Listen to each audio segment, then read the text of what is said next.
Recently, I read a book called ADHD Does Not Exist: The Truth About Attention Deficit and Hyperactivity Disorder, Richard Saul, MD. If we go to the back of the book, it reads as such. In this groundbreaking and controversial book, behavioral neurologist Richard Saul, MD, draws on 5 decades of experience treating persons labelled with attention deficit and hyperactive disorder.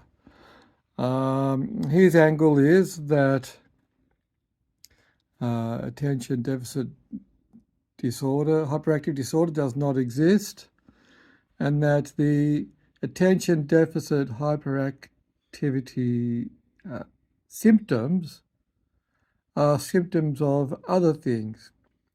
And he believes that the term ADHD is being used too much to diagnose people with mental health problems.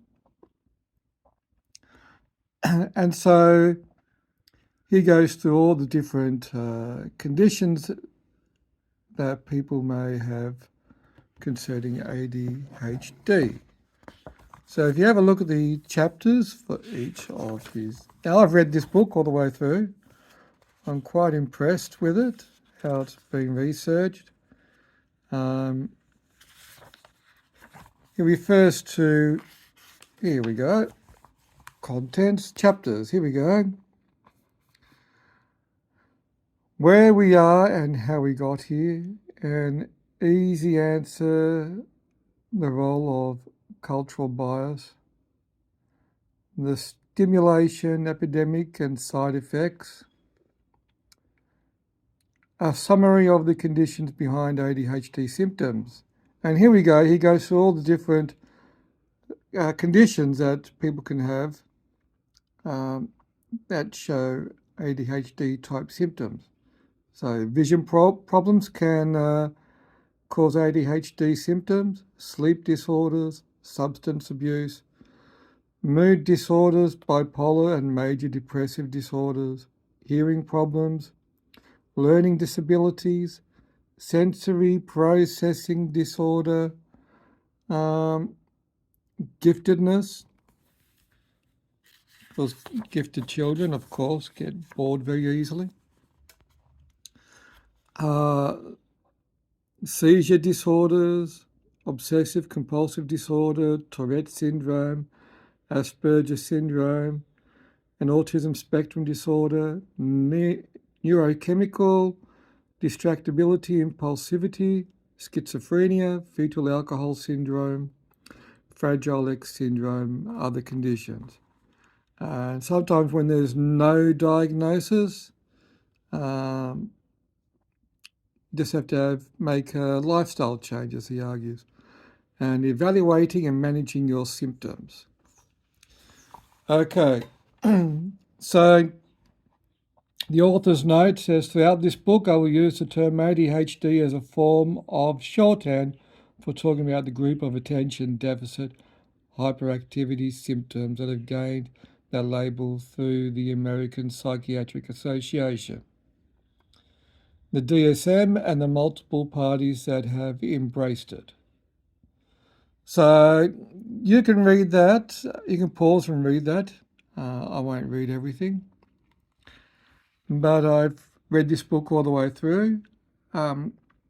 This caught my interest because as a child, they called me hyperactive. They later termed it as ADD or ADHD.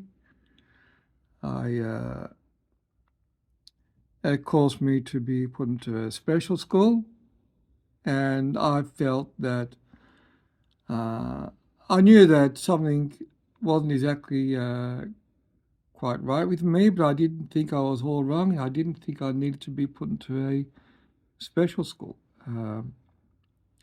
So I spent those years there because of the diagnosis of being called hyperactive. Now they call it ADHD. So